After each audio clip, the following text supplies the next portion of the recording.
Om Namo Bhagavate Vasudevaya.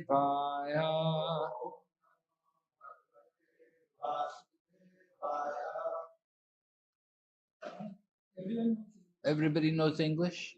Yeah? Okay, good.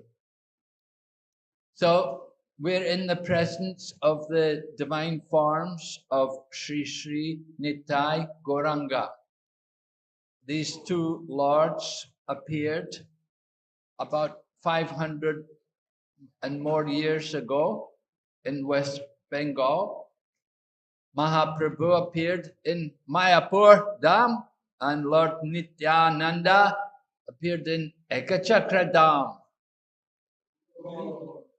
Ekachakra is also a Dham. Some people may say, oh, there's no Ganga there.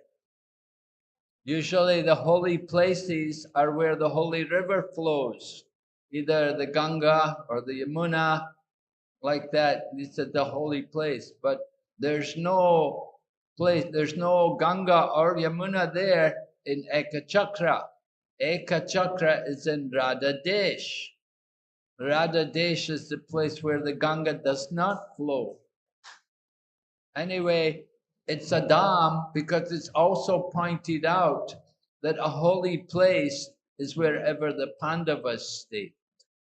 So the Pandavas, 5,000 years ago, the Pandavas had come there to Ekachakra, and they stayed there, and there was some pastime there. There was some demon, Bhima killed one demon there. He was a real Rakshasa. They were making offerings to him regularly. So the Pandavas were staying at one Brahmana's house, and they wondered why the Brahmanas were grieving, the family was grieving. Then they found out it was their turn to offer to the demon. And usually the demon would eat not only the food, but he would eat also the person who brought the food. He was such a demon. He was a real Rakshasa. He ate human beings. So this Brahmana, he was supposed to go there and be eaten by the demon. But when the Pandavas found out, and Queen Kunti said, my son will go, let my son go. So Bhima went. And so Bhima went with all the food which was to be given to the demon. And Bhima, of course, he likes to eat food, you know, so he ate all the food before the demon came. And the demon came and he saw there was no food. Who ate all my food? And then he saw it was Bhima. Bhima there was there. And then, of course, they had a great fight, a great battle. And Bhima ripped apart this demon, this Rakshasa. So that place is there. It's still there today, near just beside the birthplace of Lord Nityananda, just like 50 meters away from the birthplace of where Lord Nityananda appeared. There's the place where the Pandavas had stayed when they came there to Ekachakra.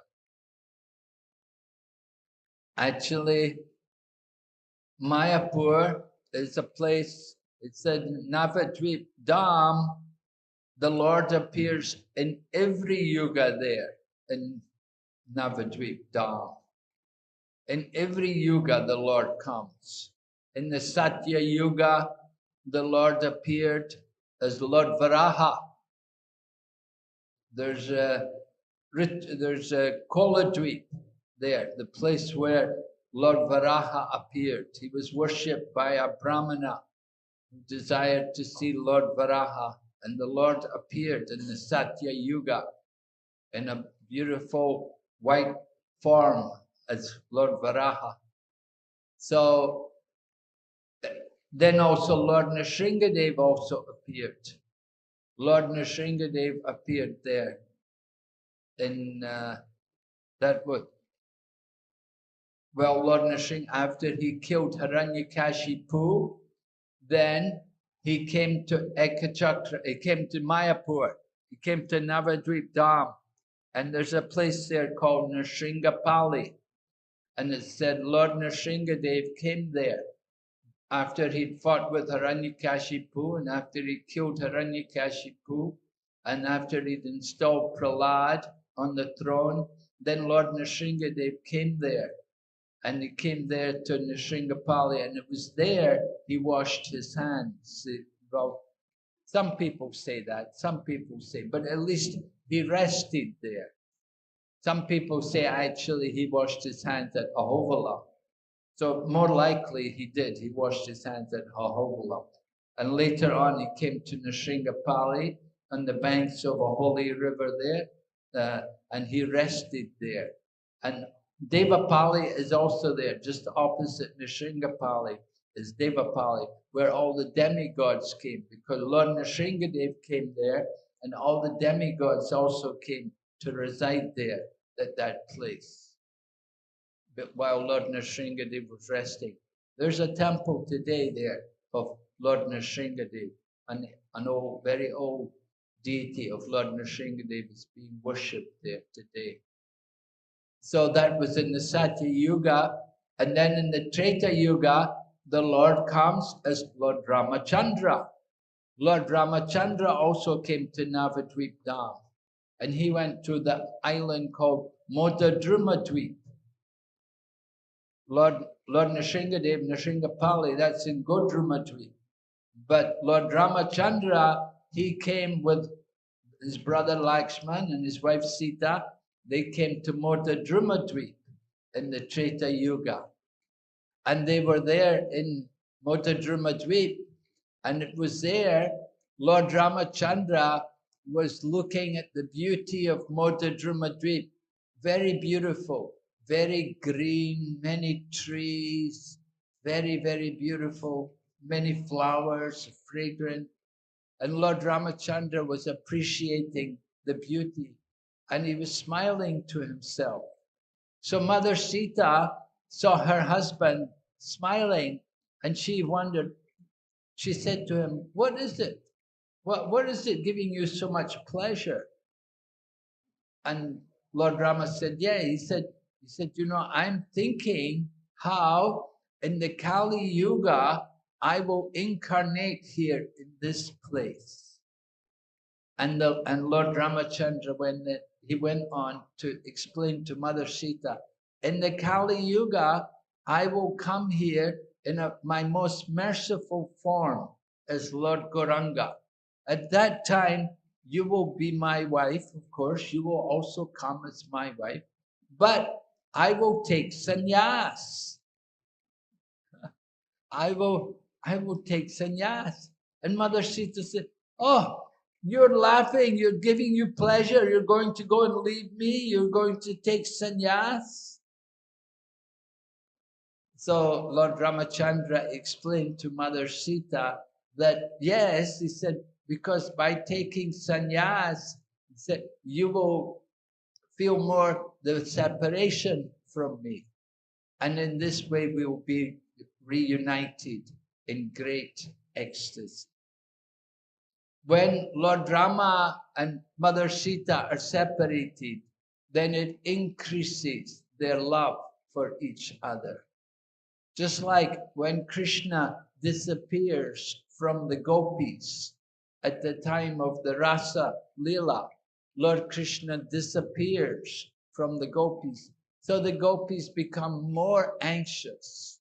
When Krishna was with them and dancing with them, they were thinking very great. They're thinking, oh, I'm so lucky. Lord Krishna is with me. Lord Krishna likes me so much. Each of the gopis was becoming a little proud being with Krishna. So Lord Krishna doesn't like to see his devotees become proud. So he disappeared from them. And when he disappeared from them, then the love of the gopis greatly increased. And similarly, when Lord Ramachandra and Mother Sita were separated from each other, their love for each other increased, and they were reunited in the spiritual sky.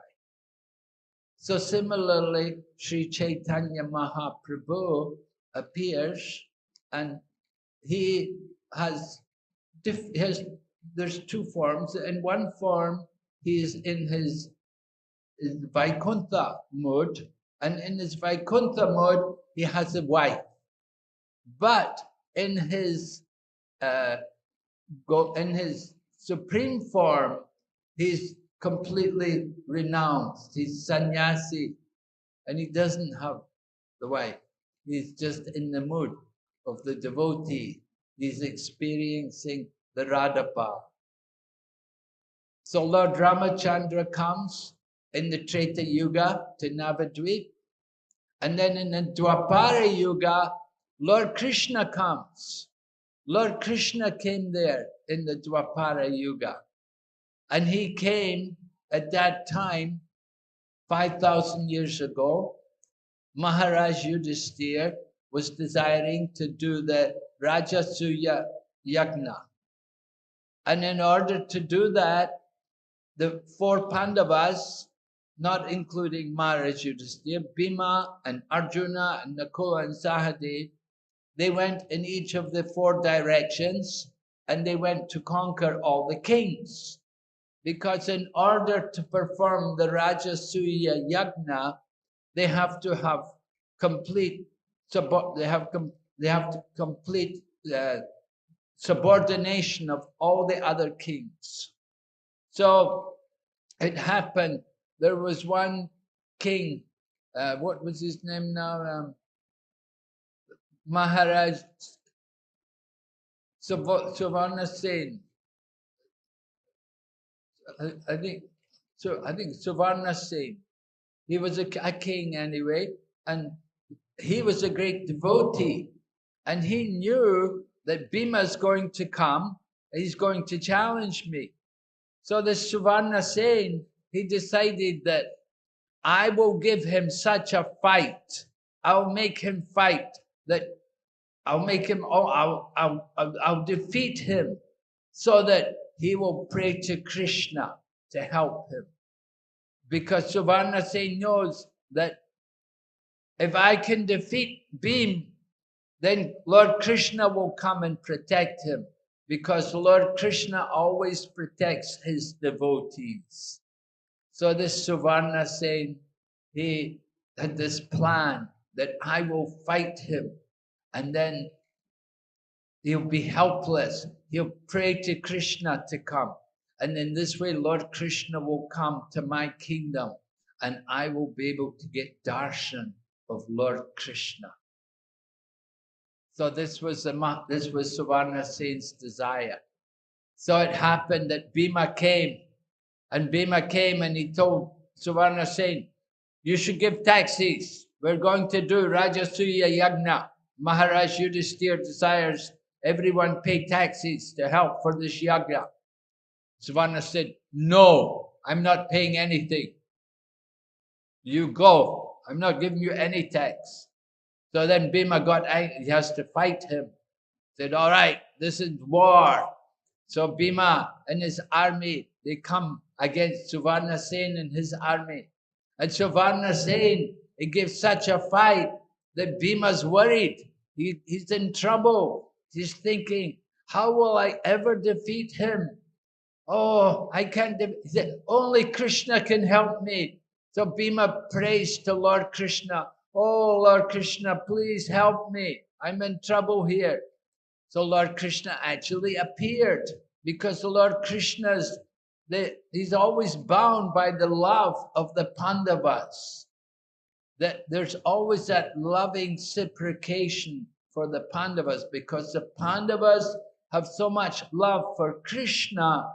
Krishna always has so much love for the Pandavas.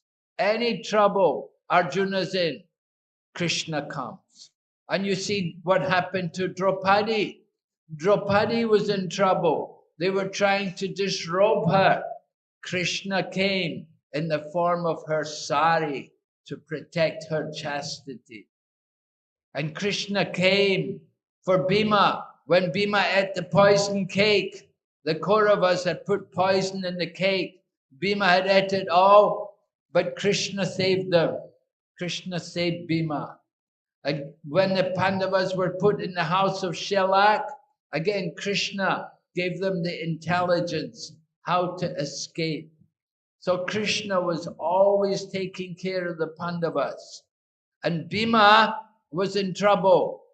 He was praying to Krishna, oh, help me. So Lord Krishna came there. And Suvarna Sen saw, Krishna's come.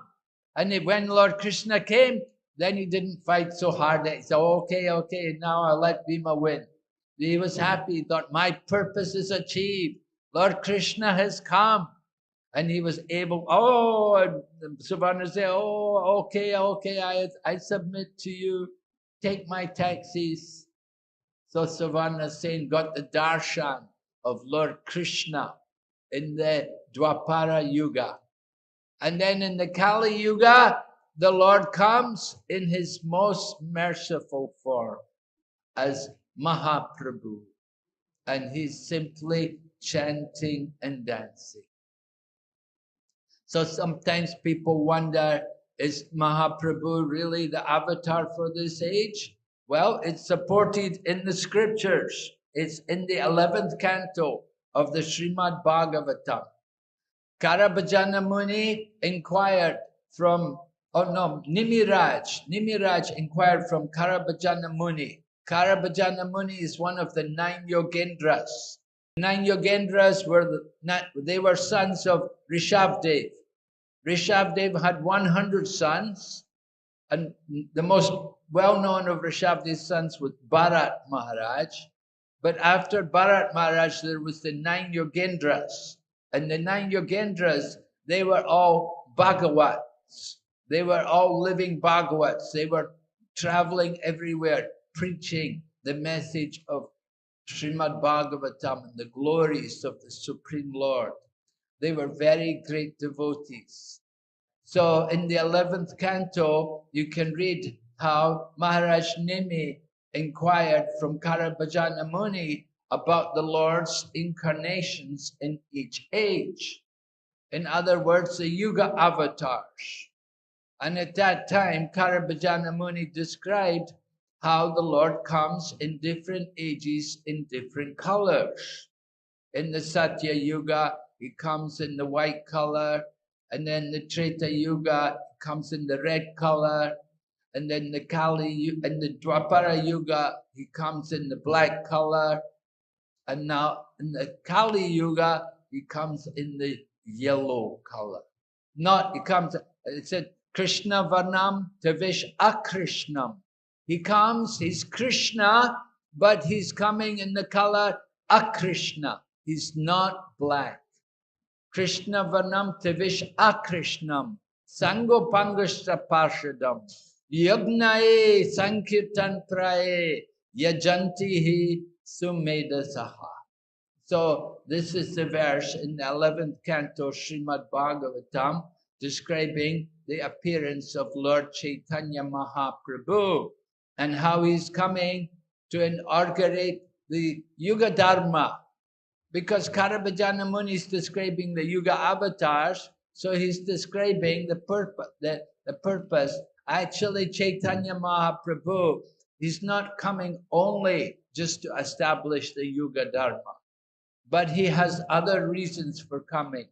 And that is described in the Chaitanya Charitamrita by Krishnadas Kaviraj, who quotes from the diary of Swarup Damodar Goswami. Swarup Damodar Goswami was the personal secretary of Sri Chaitanya Mahaprabhu, and he was one of the very intimate associates with Lord Chaitanya. It said Lord Chaitanya had 3.5 intimate associates.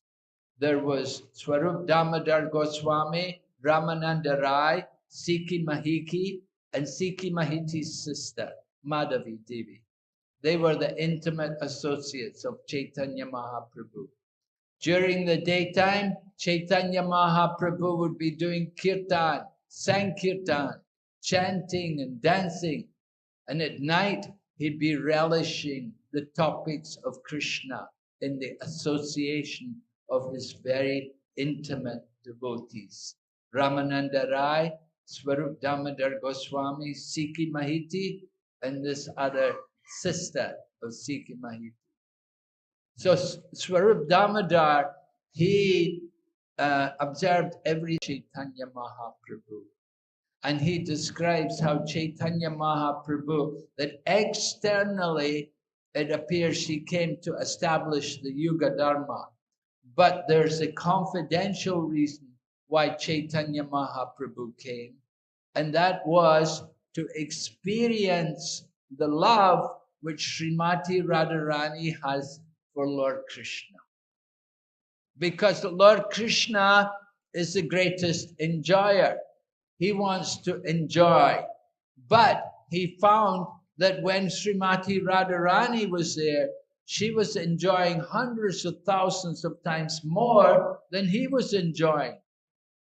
And so this was disturbing Lord Krishna, that this Radharani, she enjoys more than I enjoy. And I'm supposed to be the supreme enjoyer. So in this way, Lord Krishna came again as Chaitanya Mahaprabhu, and as Chaitanya Mahaprabhu, he is not black. Although he is Krishna, but he's not black, but he is golden. He has this Radha Bhava Juti Svalitam. He's come in the mood. He's Gauranga. He's in the color of Srimati Radharani, because his mood is that of Srimati Radharani. He's cultivating that bhava of Srimati Radharani. So this is the confidential reason for the appearance of Chaitanya Mahaprabhu. He wants to enjoy the pleasure which Srimati Radharani enjoys in being with Krishna. Therefore, Chaitanya Mahaprabhu comes in that mood, in this Radha Bhava, cultivating this, or the mood of the gopis, you could say. The mood of the gopis is the mood of service in separation. Vipralamba Seva. The gopis, they have that mood. They're separated from Lord Krishna. But in that separation, they feel the greatest ecstasy. And Lord Chaitanya Mahaprabhu wants to experience that ecstasy. And all the followers of Mahaprabhu, they all cultivate this mode of Vipralamba Seva, the separation from Krishna. One time, some devotees, they were preparing a coloring book for children. And one of the pictures they put, the devotee was sitting under the tree, and then he's saying that, oh, there is Krishna. Krishna is there. But Prabhupada looked at the book, he said, what is this? He said, this is not right. He said, this is not the mood of a devotee. A devotee will say, where is Krishna? He will not say, there is Krishna. He will not say, I see Krishna. He will say, where is Krishna? He will say, when is Krishna coming? So Prabhupada was training all of us to cultivate that mode of Vipralamba Seva, the mood of the gopis, service in separation. We don't say, now I am seeing Krishna, but we say, when will Krishna come? When will we see Krishna? So in that mood of separation from Krishna, we feel more intensity and more absorption in thought of Krishna. So the Sankirtan movement is a parallel pastime. Just like the gopis, they perform Rasa Leela. So the gopis went with Krishna in the night in the forest of Vrindavan. In the same way, Chaitanya Mahaprabhu performed the parallel pastime of Rasa Leela by having kirtan in the home of Srivas Thakur. Every night they would meet in the home of Srivas Thakur, and they would have kirtan the whole night. Nocturnal kirtan. Mahaprabhu came back from Gaya after being initiated by Ishvara Puri. When he came back from Gaya, he just wanted to do Sankirtan. He wanted Kirtan. I told all the devotees, said, let's not sleep at night anymore. Let's just do Kirtan. And the devotees would come every night to the home of Srivas Thakur, and they would have Kirtan the whole night. And in this way, Chaitanya Mahaprabhu didn't like to waste time sleeping. Prabhupada also said, he said, when I was a young man, I gave up eating and, no, he said, when I was a young man, I conquered mating and defending. He said, now in my old age, I have also given up eating and sleeping. So Chaitanya Mahaprabhu, before he took sannyas, he was in this mood. He didn't want to sleep. He just wanted kirtan.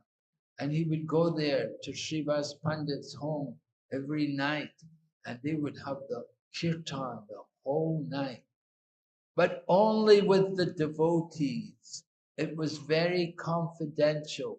They wouldn't let everybody come there. It wasn't a public affair. It was only for confidential devotees, intimate associates. If anybody who was not devotee wanted to come, they wouldn't allow it. There was one Brahmana who wanted to come, but he was a very materialistic fellow. He wasn't really a pure-hearted Brahmana. So they didn't let him come to the kirtan. So the next morning when he saw Lord Chaitanya Mahaprabhu, he took his Brahman thread and he broke his Brahman thread. And he said, I curse you that you will not enjoy material life anymore. So Mahaprabhu was very happy to get that curse. Of course, it meant later on he would take sannyas.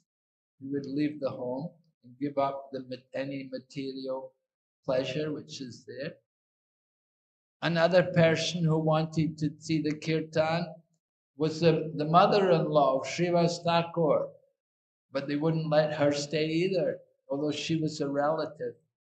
And then there was the brahmachari who only lived on milk and fruits. He also wanted to see it.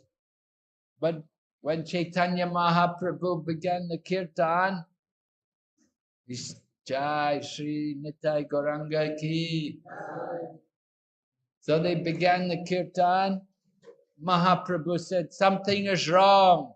Something is wrong. There's somebody in here who shouldn't be here. Mahaprabhu could sense that there was somebody here who shouldn't be here. So he stopped the kirtan. And then the brahmachari came out. And he was humble. He became humble. He became repentant. He said, oh, I'm so sorry. I just wanted to see the kirtan. Please forgive me. He said, you know, I'm just a simple brahmachari and I only live on milk and fruits. I don't have any bad habits. Mahaprabhu got angry. He said, do you think you can get love of God just by living on milk and fruits and by being brahmachari? He said, that will not get you love of God. Get out from here. Mahaprabhu corrected him.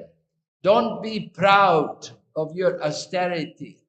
Don't be proud of doing tapasya, but be humble.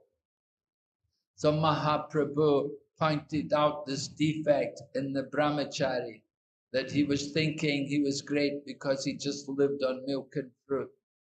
But Mahaprabhu told him, you must be humble to get love of God. The goal of life is to get prem punarto mahan. Don't think you can get that prem just by living on milk and fruits. That's not the process. You have to chant the holy name and you have to surrender to the Lord. So Mahaprabhu instructed this brahmachari and he rectified himself. So Lord Chaitanya was very merciful to so many people, giving them instruction, just like that the Devananda Pandit. Devananda Pandit was another person. He was a scholar of the Bhagavatam, but he had no real devotion. And it happened one day, Srivas Pandit came there because Devananda Pandit had a school where he was teaching Srimad Bhagavatam. But he was not very well learned in the Srimad Bhagavatam. He did not really understand it.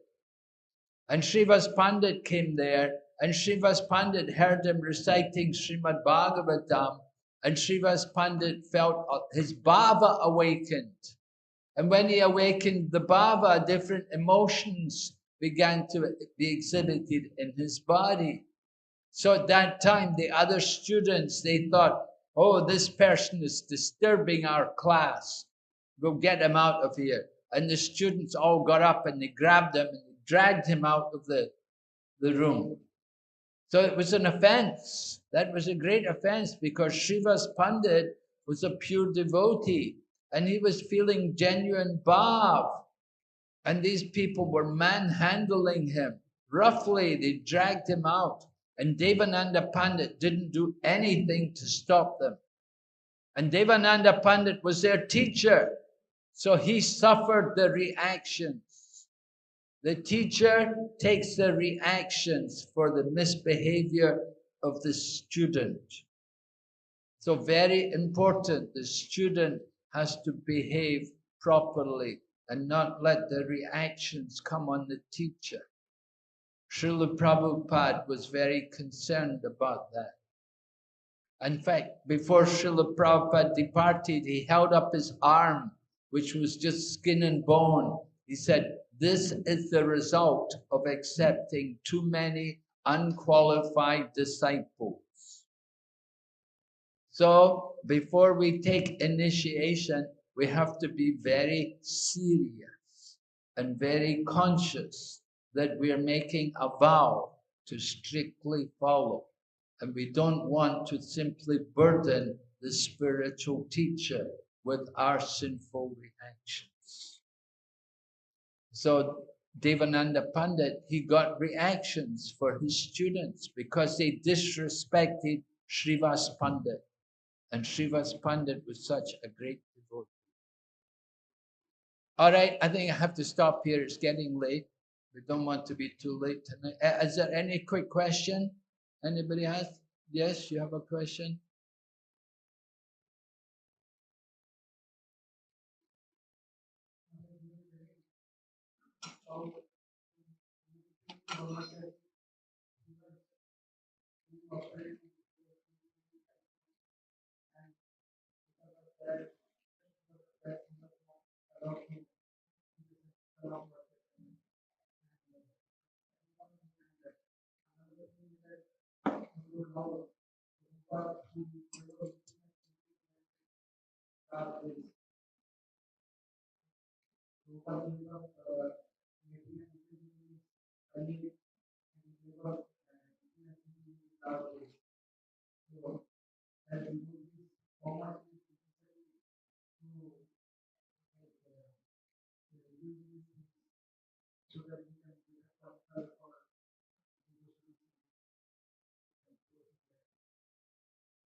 Well, there are rules and regulations for these activities.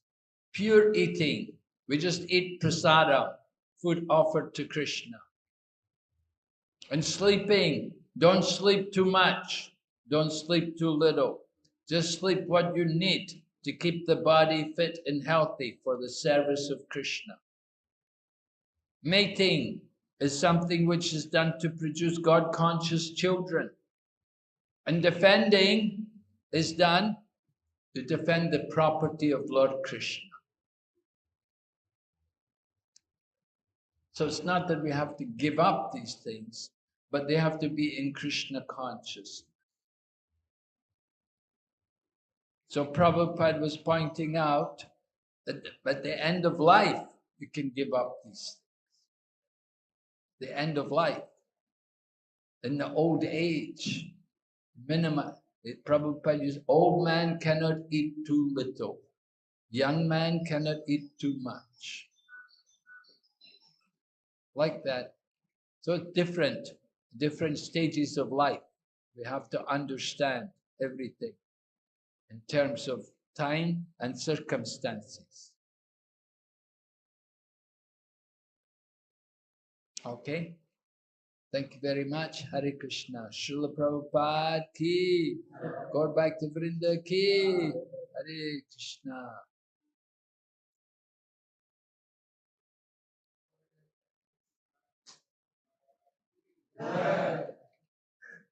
So we're looking forward to having a nice weekend. At least there's actually, you're here for 5 days, I think, for the program. So we hope you have a power-packed 5 days, hearing and chanting and the association of devotees. Thank you very much. Hare Krishna.